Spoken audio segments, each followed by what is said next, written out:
Pa, hajdemo malo razgovarati o mjehurima. Ovdje imamo naš standardni mjehur. Dolaze vakuumski zapakirani ovako, a ovo je mjehur standardne duljine. Imamo različite vrste spojnih mjehura. Ovaj ovdje, naravno, vidite da je mjehur pod kutom od 45 stupnjeva, što je kao oblik slova Y.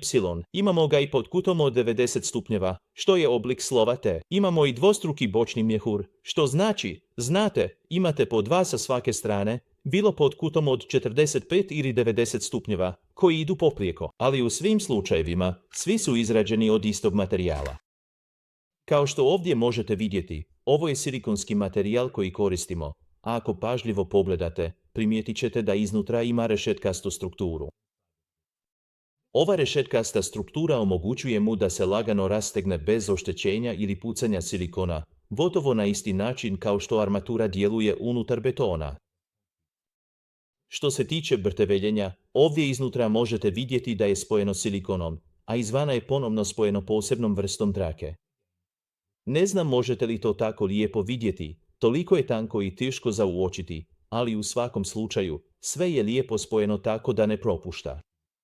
Ovdje možete vidjeti, budući da je prozirno, bilo bi savršeno za UV učvršćivanje. Ovo biste mogli koristiti za metodu uvlačenja na licu mjesta, metodu guranja na licu mjesta ili za UV učvršćivanje, proces UV učvršćivanja.